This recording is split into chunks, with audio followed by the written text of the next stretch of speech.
Muy buenas tardes, queridos hermanos. Me alegro de poder estar aquí con ustedes participando de este ayuno regional, ¿verdad?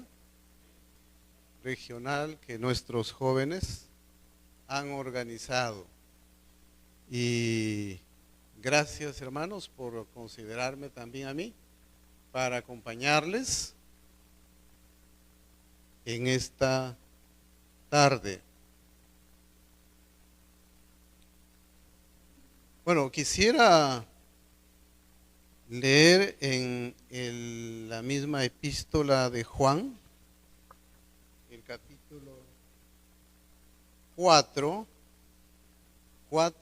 versículos 1 al 6. Dice así: Amados, no creáis a todo espíritu, sino probad los espíritus si son de Dios, porque muchos falsos profetas han salido por el mundo. En esto conoced el Espíritu de Dios. Todo espíritu que confiesa que Jesucristo ha venido en carne es de Dios. Y todo espíritu que no confiesa que Jesucristo ha venido en carne no es de Dios. Y este es el espíritu del anticristo, el cual vosotros habéis oído que viene y que ahora ya está en el mundo. Hijitos, vosotros sois de Dios y los habéis vencido, porque mayor es el que está en vosotros que el que está en el mundo. Ellos son del mundo, por eso hablan del mundo, y el mundo los oye. Nosotros somos de Dios, el que conoce a Dios nos oye, el que no es de Dios no nos oye. En esto conocemos el espíritu de verdad y el espíritu de error. Amén. Bueno, la Biblia en los capítulos 1 y 2 del libro de Génesis nos muestra la creación, y una creación perfecta, ¿no?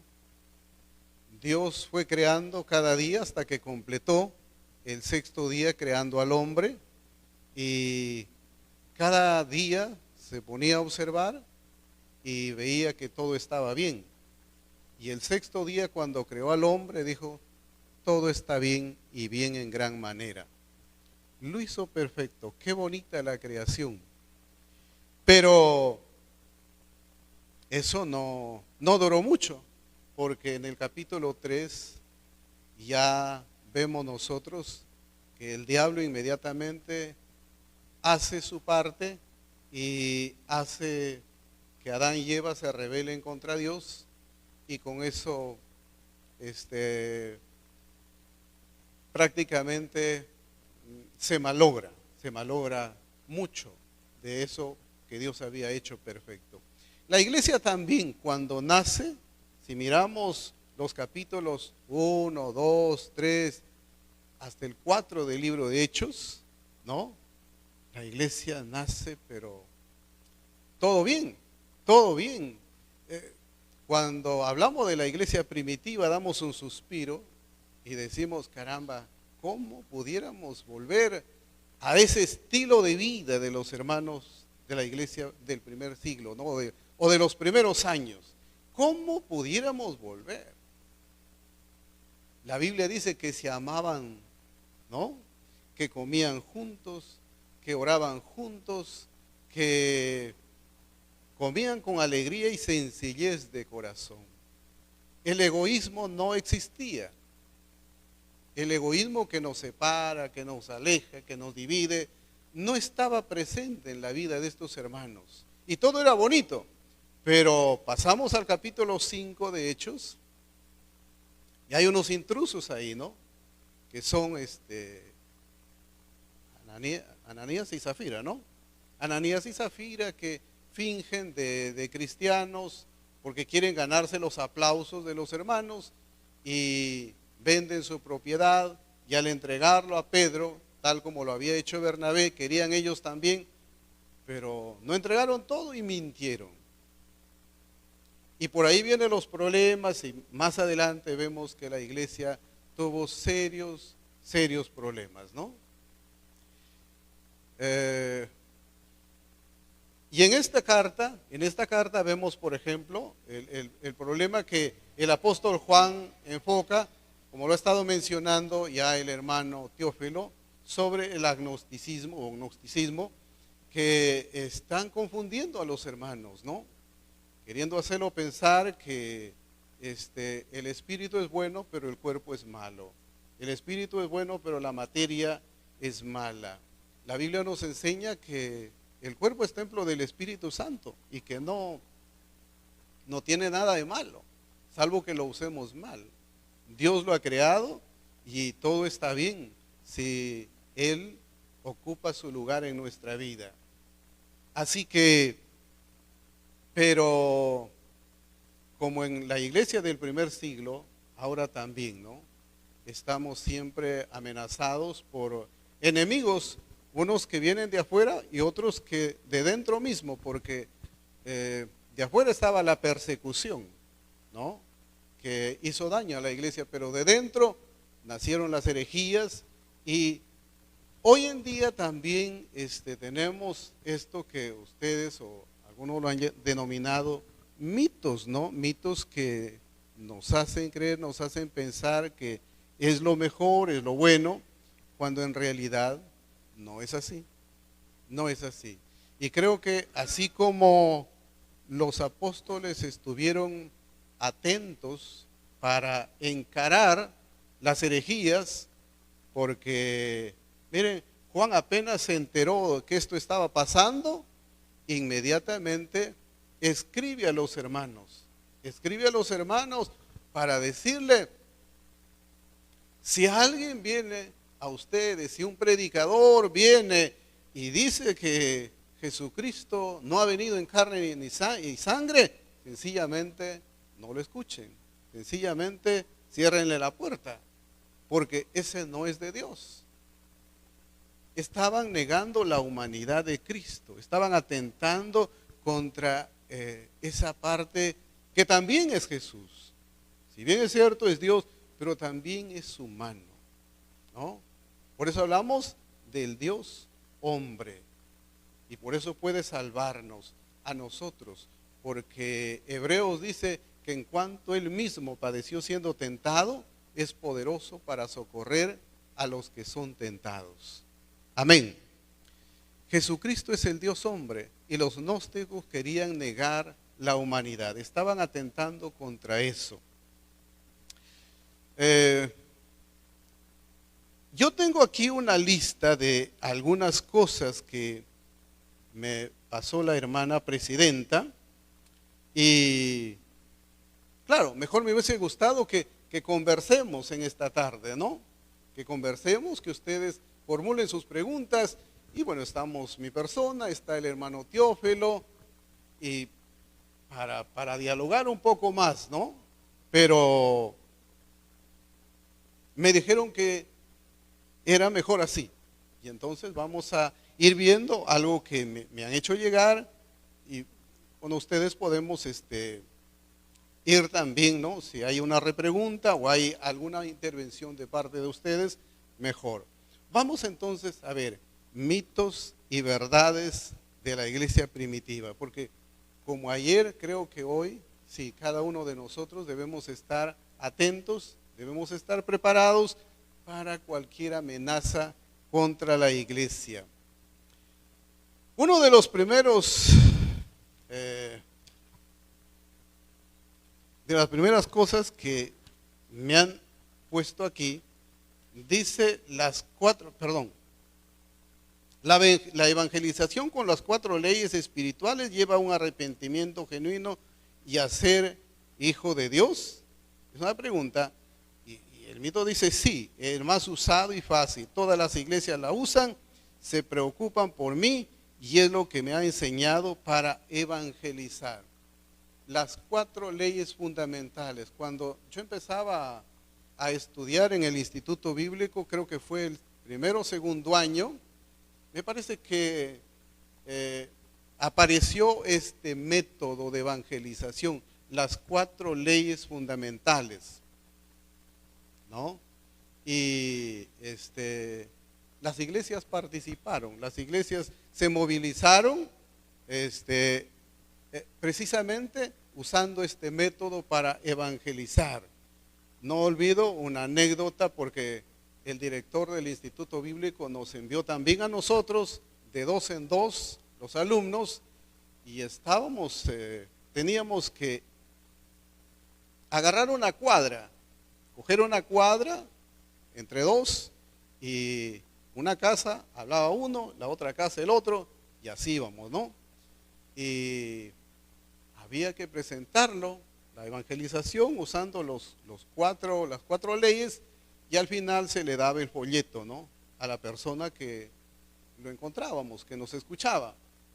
Y en uno de los hogares, el hermano que me acompañaba le quería regalar, porque ya había terminado, ¿no?, de hablarlo, y quería entregarle el folleto. Y la persona le decía, no quiero. Y le dice, toma, no creas que te voy a regalar, te voy a obsequiar. Pues anecdótico, ¿no? No creas que te voy a regalar, te voy a obsequiar. Yo tuve que controlarme para no reírme ahí, tuve que salir a reírme afuera. Y él luego se dio cuenta, me dijo, oye, ¿qué he dicho? Le has dicho que no lo vas a regalar, lo vas a obsequiar. Ya, nos pasa eso a veces, ¿no? Cuando estamos un tanto nerviosos. Este es un mito, porque mucha gente piensa que solamente con eso ya puede ser salva, ¿no? Porque se le habla del plan maravilloso de Dios, que es verdad. Es verdad, ¿no? Dios tiene algo especial para nosotros. El objeto de su amor es el ser humano, somos nosotros. Por nosotros Jesucristo se atrevió a dejar el cielo y venir a este mundo. Por nosotros, dice, siendo en forma de Dios, no estimó el ser igual a Dios como cosa que aferrarse, sino que se humilló a sí mismo y tomó en forma de siervo para venir y no solamente identificarse con los humanos, sino morir en la cruz por nuestros pecados. Así que tan grande es su amor. Pero a veces no se le muestra todo el mensaje, ¿no? Y la gente cree superficialmente y de hecho se emocionan y piensan que eso es todo. Pero el ser humano debe entender bien el mensaje para que su conversión también sea real, sea genuina, sea auténtica, sea completa.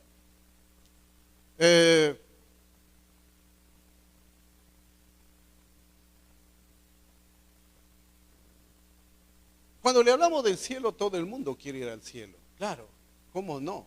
El cielo nadie conoce, pero a través de la Biblia nos muestra lo hermoso que debe ser el cielo, ¿no?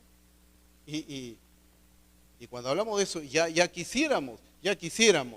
En este mundo hay COVID, en este mundo hay de todo, toda maldad, pero eso dice la Biblia, ya en el cielo no existe.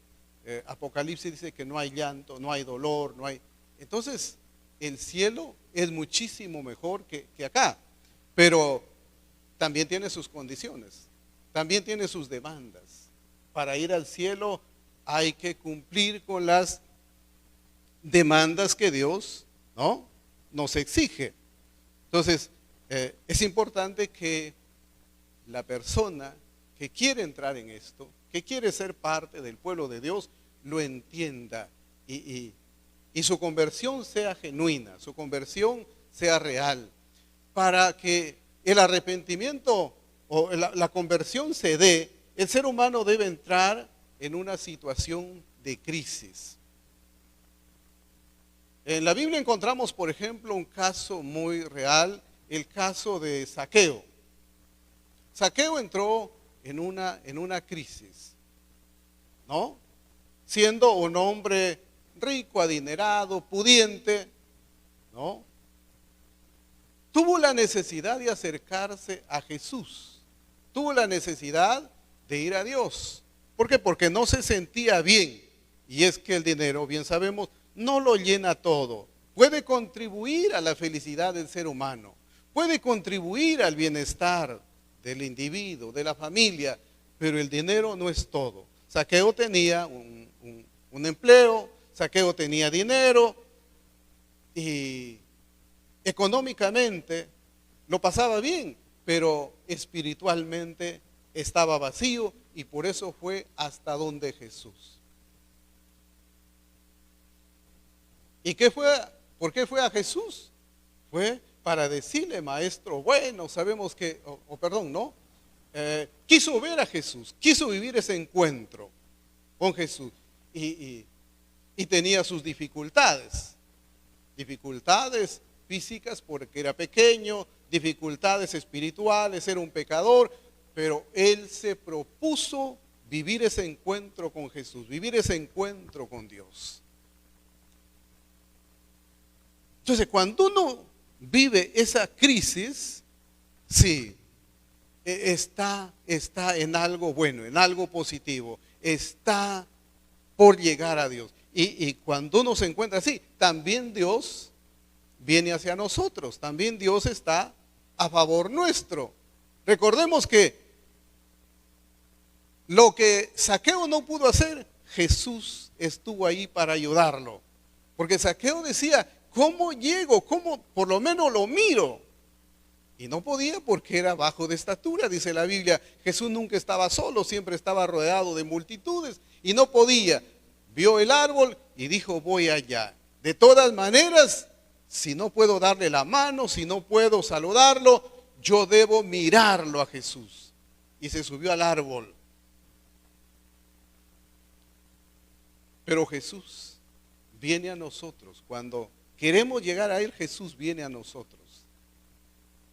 Y la Biblia dice que Jesús lo vio y le dijo, Zaqueo, baja, baja, no te escondas, date prisa, porque hoy yo quiero estar en tu casa, yo quiero estar contigo.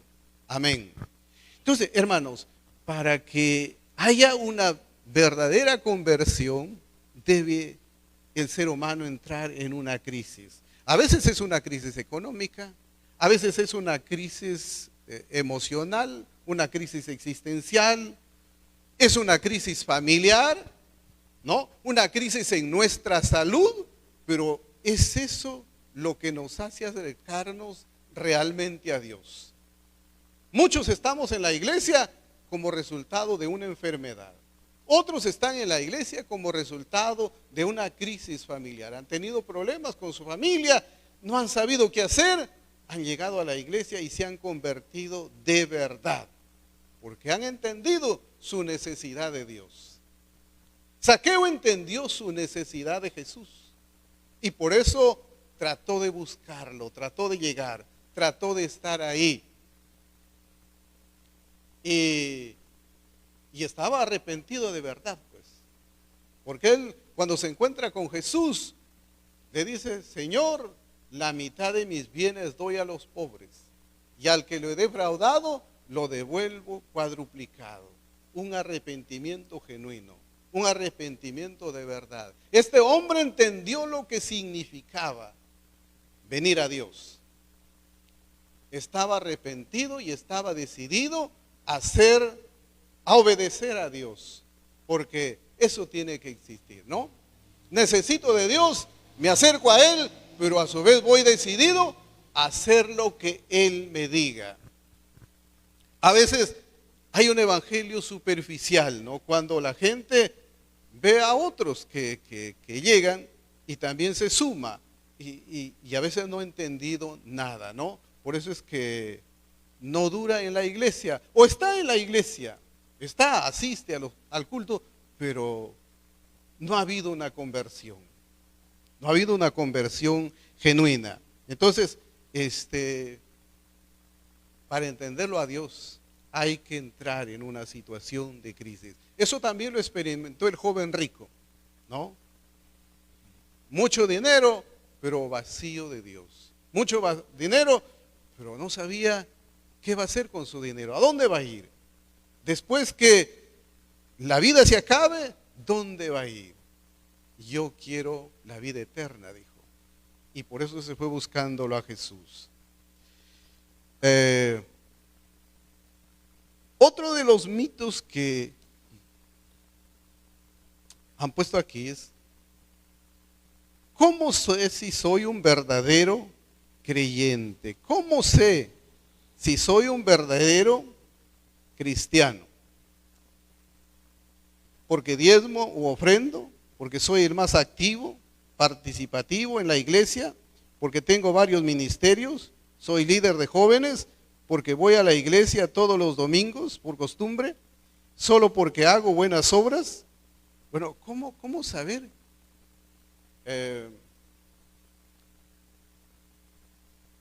Recuerdo que el año 81, 82, había en el Porvenir, en la iglesia del Porvenir, un joven que, ¿cómo se llamaba, Esther? ¿Te acuerdas de él? Era un morenito. ¿Ah? Nacho.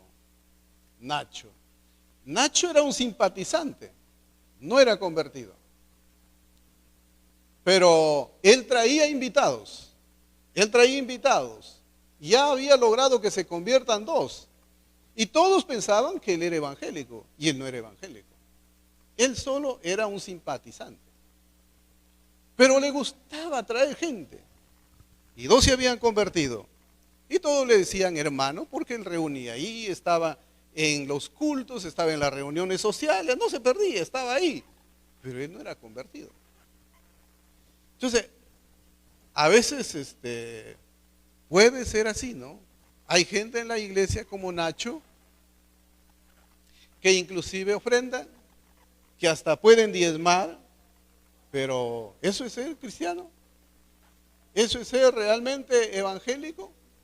No. Nosotros sabemos que la vida cristiana empieza por nuestra conversión. Empieza por conocer a Jesús, por vivir un encuentro con Jesús. Tenemos que vivir un encuentro con Jesús. Bueno, miren, Nacho había logrado que dos personas se conviertan. Gracias a Dios. Al final, eso como que le tocó también a él. Y al final terminó convirtiéndose. Bueno, dijo, no es justo, ¿no? Que otros ya sean evangélicos, mientras que yo, que estoy aquí más tiempo, no lo soy. Y se convirtió. Hay personas que hacen llegar su ofrenda, su diezmo, y no asisten al templo. ¿Son cristianos? No. El cristiano es aquel que camina cerca a Jesús. El cristiano es aquel que practica la comunión, como estaba diciendo el hermano Teófilo, ¿no? La comunión. Y la comunión con Dios se da a través de la comunión con nuestros hermanos. A través de la comunión con la iglesia. Tenemos que relacionarnos con los hermanos. Tenemos que amar a los hermanos. Me gusta lo que dice Juan 13:35. Juan 13:35. Jesús le dijo a sus discípulos, en esto conocerán todos que sois mis discípulos, si ustedes se aman los unos a los otros. Miren, en esto conocerá el mundo que ustedes son mis discípulos, si ustedes se aman los unos a los otros. Entonces, hay señales, hay muestras, hay evidencias de que uno es hijo de Dios. El hijo de Dios ama a Dios, pero ama las cosas de Dios. Ama el templo, debe estar ahí, debe estar con los hermanos. Debe acercarse a Dios cada vez más, debe tener hambre y sed de Dios.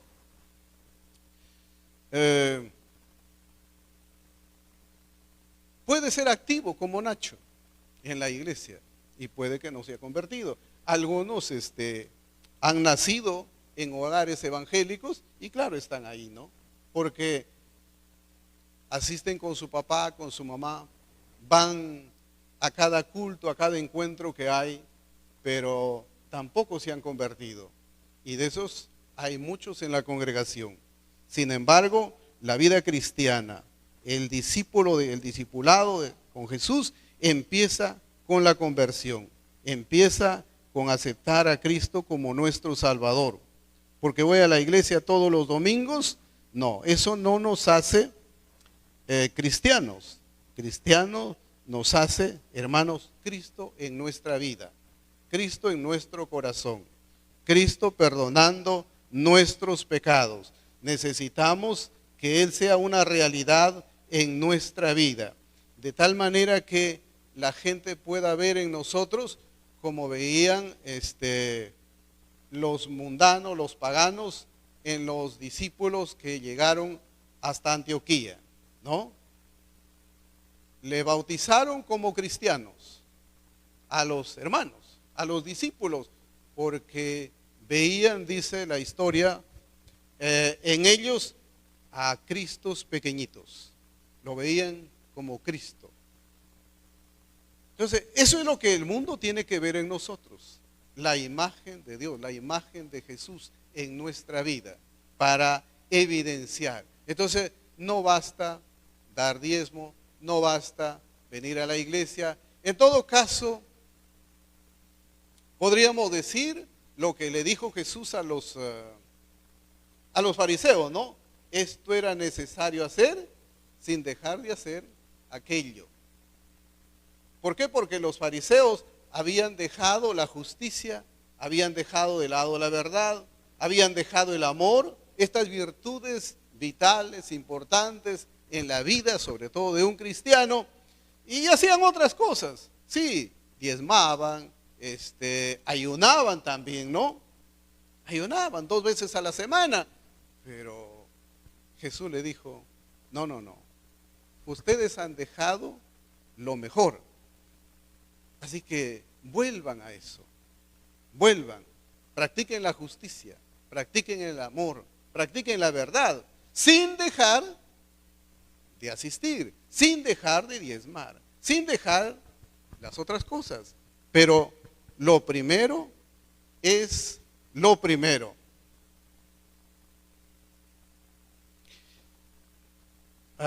Algunos también creen, ¿no?, que el solamente hecho de no tomar, no libar licor, no ir al baile, ¿no? Eso los hace evangélicos. Y eso lo puede hacer cualquiera, ¿no? Pero lo más importante, hermanos, si queremos identificarnos con Jesús, si queremos ser parte del pueblo de Dios, hay que vivir nuestro encuentro con Él. Hay que entender que nosotros sin Cristo Jesús somos pecadores, ¿no?, que hemos ofendido a Dios y que Él murió en la cruz del Calvario por nosotros, por nuestros pecados, derramó su sangre. Hay que creer eso, hay que aceptarlo y hay que aceptar también, ¿no?, el llevar nuestra cruz cada día. Si así lo hacemos, entonces somos verdaderos hijos de Dios. Porque dejas el mundo y sus placeres. Si una persona se convierte de verdad, se va a evidenciar con su transformación, dando frutos.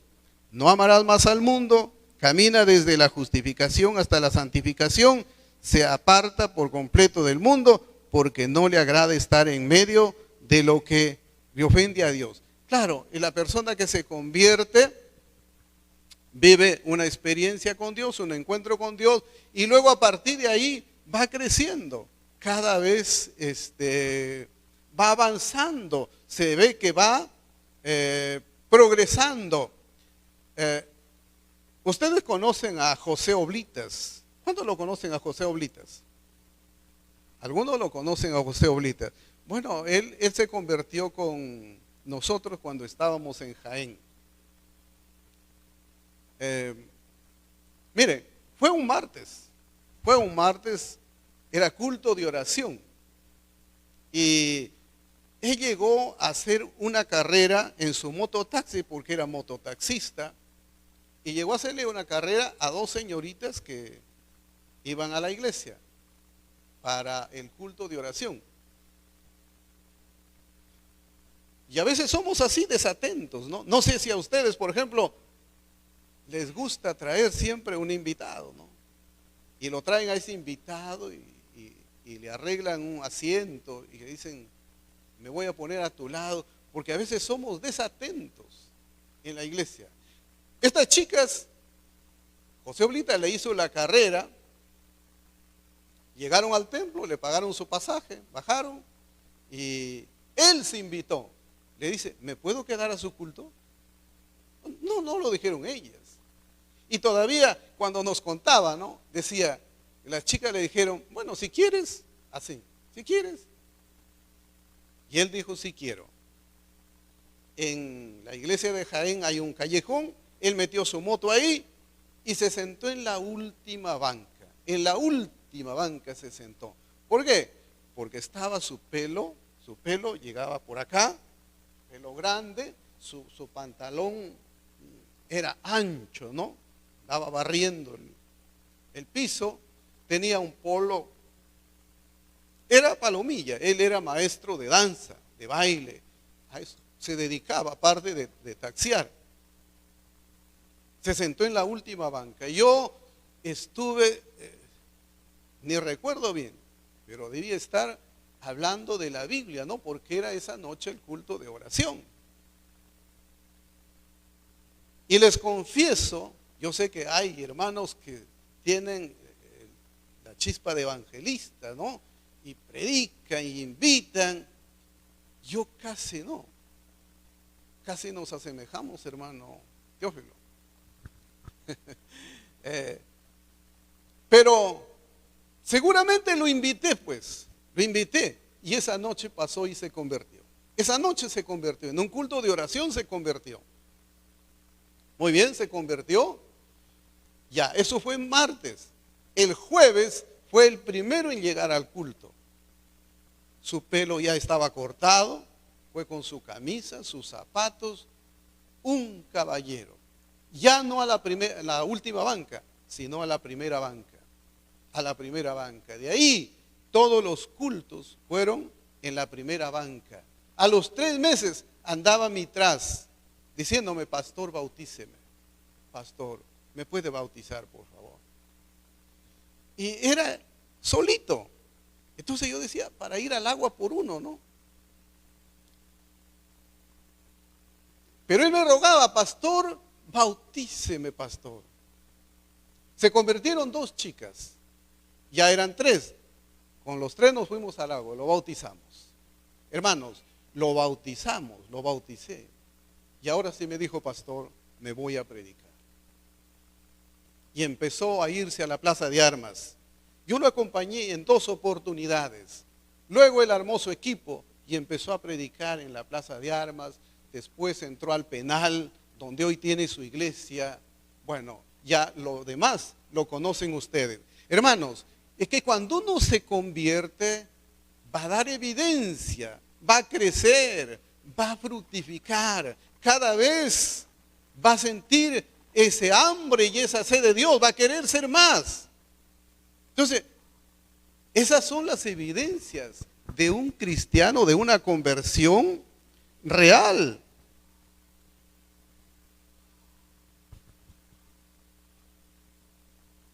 Mito 3. Ayunar es dejar de comer para que Dios cumpla alguna necesidad que tengo. Bueno, si así Dios te oye y cumple lo que quieras, no importa cómo sea tu vida, solo haz este sacrificio. Claro, el ayuno bíblico siempre tuvo un propósito, ¿no? Hay varios ayunos que encontramos en la Biblia. El ayuno de Esther, por ejemplo, ¿no? Fue por la amenaza que estaban viviendo los judíos por Amán, ¿no? Que amenazó acabar con todos los judíos, darlo muerte en todos los lugares donde había judíos. Y entonces Mardoqueo vio esa amenaza y dijo, algo tenemos que hacer. No podemos esperar la muerte brazos cruzados, algo tenemos que hacer. Y se esforzó por llegar a Esther, que estaba en el palacio, conversar con ella y decirle, mira, estamos amenazados, ¿no? Amán ha jurado que va a desaparecernos de la faz de la tierra. Así que algo tienes que hacer. Y Esther dijo, está complicado, pero si es así, algo tenemos que hacer. Pero primero, anda y convoca a todos los judíos para que ayunen. Yo también voy a ayunar y luego intentaremos hablar con el rey. Si nos sale bien, amén. Y si nos sale mal, igual, pero algo hay que hacer. Amén. Es que a veces hay que arriesgar la vida. No siempre va a salir como queremos. A mí me gusta, hermanos, mucho el testimonio de esos jóvenes en Babilonia, de Sadrac, Mesac y Abednego, cuando lo amenazaron, ¿no? Porque no querían adorar la estatua que el rey había levantado. Y cuando le dijeron, si no adoran la estatua, van a ir a parar al horno de fuego, ellos dijeron, no importa. Nuestra decisión está tomada. No queremos más tiempo. No queremos tiempo para tomar decisión. Nuestra decisión ya está tomada. Tenemos a nuestro Dios que puede librarnos de la estatua y de tu mano, le dijeron al rey. Nos puede librar. Y si no nos libra, igual no vamos a adorar la estatua. Amén. A veces, hermanos, puede que no salga como queremos, pero si estamos haciendo lo que Dios quiere que hagamos, ya pues, así que sea, ¿no? Entonces, pero ayuno porque tiene que suceder esto. A veces puede ser un ayuno antojadizo también.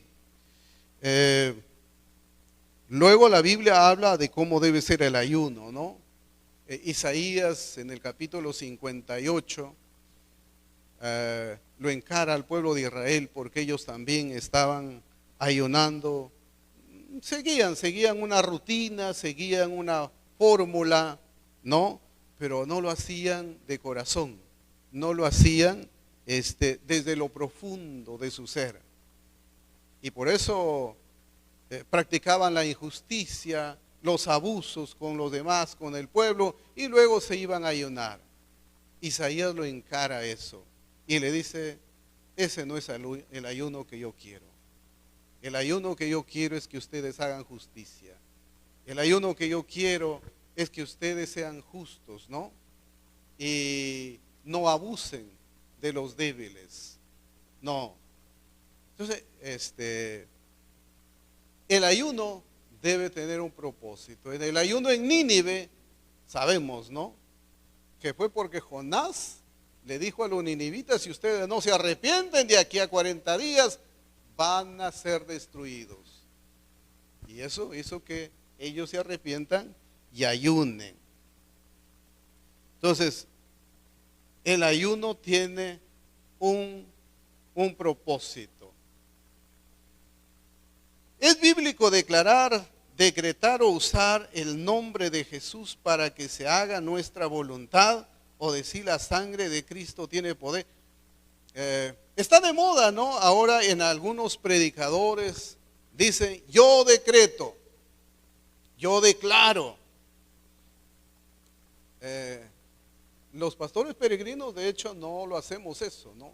De repente por ahí alguien ya se le está escapando, pero generalmente no lo hacemos, ¿no? Nuestro decir es que Dios te bendiga, que Dios te prospere. Esa es otra cosa, pero yo declaro que vas a ser bendecido, yo declaro que te vas a mejorar, yo declaro que te va a ir bien. Son aquellos predicadores que, como decía el hermano Teófilo, hablan de otra dimensión. Dicen, hay que entrar en otra dimensión. ¿Qué será eso, no? En otra dimensión. O sea, como que se hacen superhombres.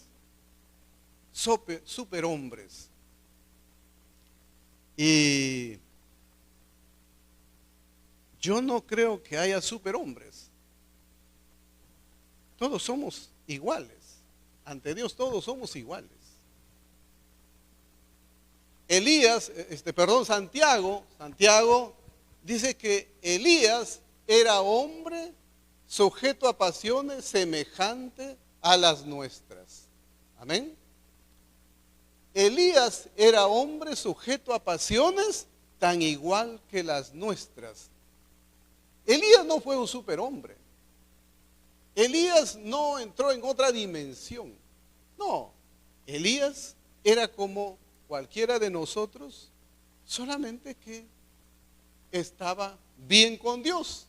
Y por eso es que oró para que no lloviera y no llovió. Y volvió a orar para que lloviera y llovió. Así que, pero siguió siendo hombre semejante semejante a nosotros, dice. Con pasiones, con flaquezas. Y por eso es que después que triunfó frente a los Baales en el Monte Carmelo, después estaba huyendo despavorido frente a la amenaza de Jezabel. Era hombre con pasiones semejantes a la nuestra. No era superhombre, pero ahora hay algunos que se sienten superhombres, super espirituales, super predicadores, ¿no?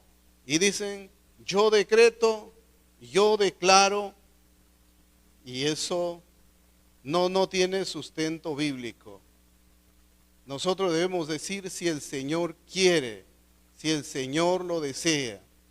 No debemos someternos a la voluntad de Dios por sobre todo. No os conforméis a este siglo, sino transformaos por medio de la... Bueno, acá hay unos versículos que la hermana ha puesto. En la Biblia vemos como el arcángel Miguel dijo, ya, esto está hablando de... ¿podemos expulsar demonios? ¿Podemos reprender a un demonio? En el Evangelio de Marcos, ¿no? En la comisión que Jesús le da a sus discípulos, ahí le dice, y estas señales seguirán a los que creen en mi nombre, echarán fuera demonios, en mi nombre hablarán nuevas lenguas y pondrán sus manos sobre los enfermos y sanarán. Yo creo que eso sí lo podemos hacer porque el apóstol Pablo lo hizo, ¿no? Pedro también, en el nombre de Jesús, sanó a algunos enfermos. Es posible, pero algunos abusan de eso, ¿no? Abusan y hasta hacen negocio.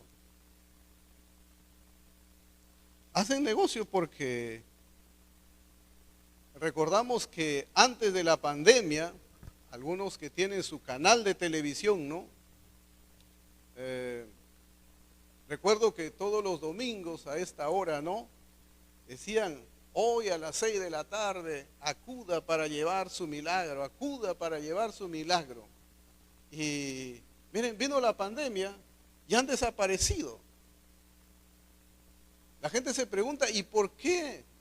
Si tan poderosos eran, tan milagrosos eran, ¿por qué no se fueron de hospital en hospital sanando a los enfermos de COVID?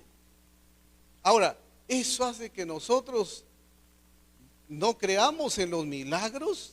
¿Que no creamos en que Dios puede sanar a los enfermos? No. Yo personalmente creo en que los milagros Dios lo hace. Dios lo hace.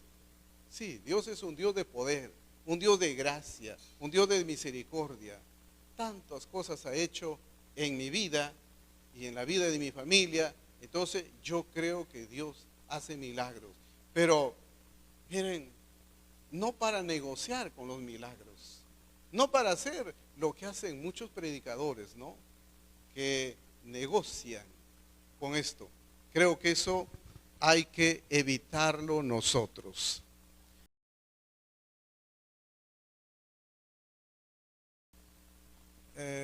En la iglesia nuestra, cada quien debe vivir su encuentro con Dios. O sea, yo no me salvo solamente porque mi papá y mi mamá son evangélicos. Ellos pueden ser tan piadosos, tan fieles en la iglesia, pero a mí me toca vivir mi propio encuentro con Dios. Cuando estudiábamos en el Instituto Bíblico y hablábamos de la entera santificación, era un problema, ¿no? Yo le preguntaba al profesor, a ver, se casa una mujer santa y un hombre santo, santos, ¿no? ¿Su hijo nace santo? Y la respuesta es no. No, porque David dice, en pecado he sido formado y en pecado me concibió mi madre. El pecado es innato, nacemos pecadores.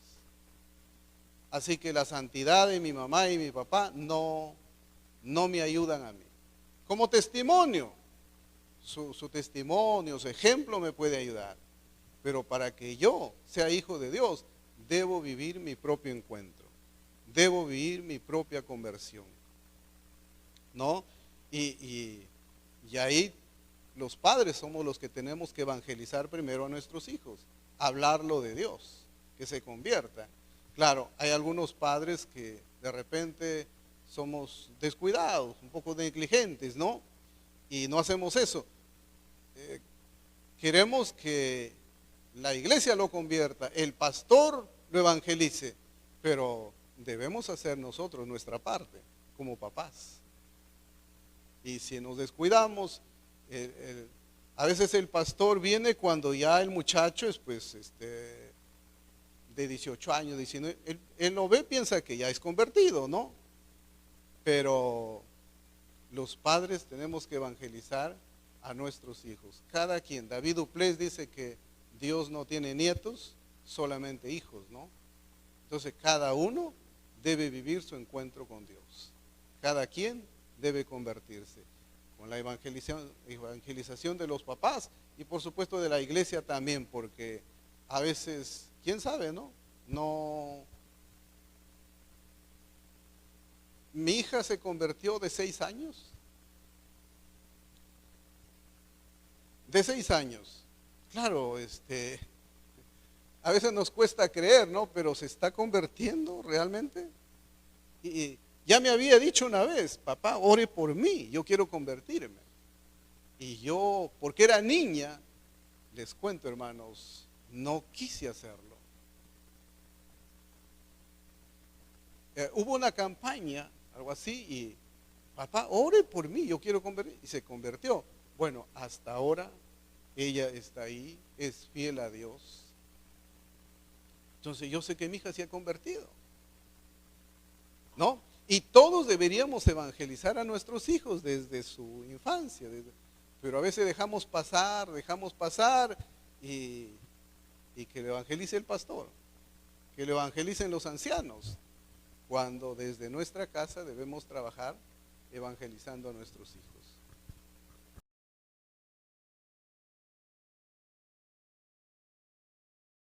Claro, claro, eso sí puede, si los hermanos le permiten, claro, porque ahora nuestra experiencia nos ayuda a nosotros, porque nadie mejor que nosotros sabe lo que ha pasado en nuestra vida. Amén. Le preguntaba a uno de mis hermanos hoy día en la iglesia que ha sufrido el COVID. Él fue infectado en el mes de abril. Y le digo, ¿te acuerdas cuando te infectaste? Claro, me dice, pastor, el mes de abril. Una experiencia dura, amarga, como una experiencia bonita, no lo olvidamos nunca. Pero luego, le digo, ¿tú recomendarías que los demás se dejen alcanzar por el COVID No, me dice pastor, no deseo que a nadie le dé. ¿Ve? Porque él lo ha vivido, porque él sabe lo que significa estar con el COVID. Sabe el dolor, sabe lo amargo que es vivir el COVID. Entonces, los que vivimos una experiencia así nos marca nuestra vida. Y nos va a ayudar para bien. Si es buena, nos va a ayudar para bien. Pero también, si fue mala, evitaremos. ¿Cómo llegamos ahí? Evitaremos que no nos llegue nunca más y que no le llegue a nadie más. Entonces, el testimonio es algo que nosotros lo vivimos, ¿no? En nuestro encuentro con Dios. Nosotros sabemos cómo ha sido ese momento en que Dios ha llegado a nuestra vida, en qué condición nos ha encontrado. Algunos han sido alcohólicos, otros han sido adictos a otras cosas, y de pronto el Evangelio llega en su corazón y hace un milagro, porque lo cambia, pues, cambia su manera de pensar, cambia su manera de hablar, cambia su manera de actuar, cambia todo. El Evangelio cambia todo, no por partecitas, cambia todo. Es un verdadero milagro. La gente se pregunta, oye, pero míralo a la vecina, míralo. Ya no es la peleandera, ya no es la que nos fastidiaba, míralo. Esa es conversión.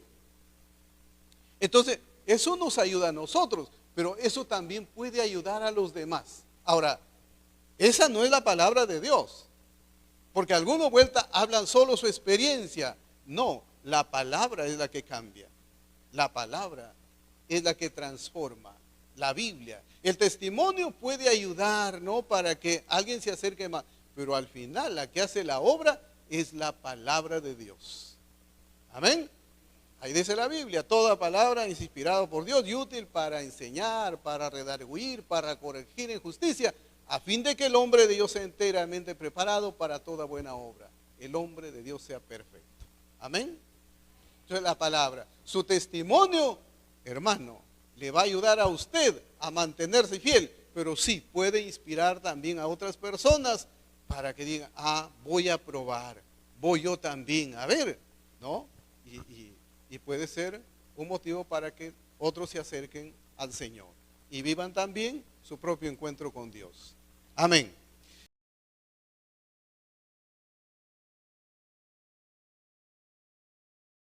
Ya, gracias hermano. Todos los convertidos somos santos, ¿verdad, hermano Teófilo? Ya, todos los convertidos somos santos. A veces eso que digan, a ver, ¿cómo te llamas? Me olvido tu nombre. Josué. Si yo digo San Josué, ¿cómo te sientes? ¿Te sientes bien o...? No, no se siente bien, no se siente bien. ¿Winnie? ¿Winnie eres tú? No, me confundió, las mascarillas no nos... A ver, hermana, ahí está, sácate la mascarilla. ¿Tú eres? Anita. Si digo Santa Anita, ¿cómo te sientes? No, mire, no le cae bien. ¿Por qué? Hermanos, la Biblia dice que todos los que estamos con Cristo somos santos. Cuando leemos la carta de Pablo a los Corintios, Pablo le dice a todos los santos que están en Corinto. ¿Y acaso ellos eran? No, la perfección es otra cosa. Claro, la perfección es otra cosa. Santos somos separados. Dios nos separó del mundo, ya no somos del mundo, dice Jesús. Estamos en el mundo, pero ya no somos del mundo y somos santos. Por eso, porque ya no estamos allá. Ya fuimos separados de ahí y ahora somos los santos de Bella Vista. Amén. Si alguien escribe una carta, podría decir a todos los santos que están en Bella Vista. Ustedes van a decir a chichín, como dicen en la selva, porque se asustan. No, No, somos santos. Somos santos. No somos perfectos. Estamos en proceso. Eso, estamos en proceso de perfección. Por eso cada día tenemos que estudiar la palabra. Por eso cada día tenemos que orar más. Por eso cada día tenemos que acercarnos más a Dios para ir perfeccionándonos. Ir perfeccionándonos. Pero santos ya somos. Pero si peco, ya no soy santo. No, hay pecado de pecador y pecado de santo. Amén. ¿Sabían eso? Hay pecado de pecador y pecado de santo. El santo peca, pero inmediatamente se da cuenta. El pecador peca y sigue para adelante. Ahí está la diferencia. El pecador no siente nada. No siente nada. Es más, algunos tienen ya la conciencia cauterizada y si le aconseja se ríe, si le exhorta se ríe. No entiende, no le interesa nada. El santo apenas ha hecho algo que no está bien, se da cuenta. Es como su conciencia se activa y dice, uy, otra vez hice mal. ¿Te das cuenta? El pecador no. El pecador no. Tiene la conciencia muerta y él sigue haciendo mal y mal cada día y no le interesa, no le interesa. Entonces ahí está la diferencia, hermanos. Miren, los corintios tenían problemas serios. Los corintios tenían problemas serios en su congregación. Cuando leemos su carta, estaban divididos en grupos, ¿no? Unos que decían ser de Pablo, otros de Apolos, otros de Pedro. Y estaban ahí. Y Pablo le dice a todos los santos que están en Corinto. A todos los santos. Así que no nos asustemos. Repito, si alguien escribe por ahí una carta y dice saludo a todos los santos que están en Bellavista, ustedes digan amén, hermanos.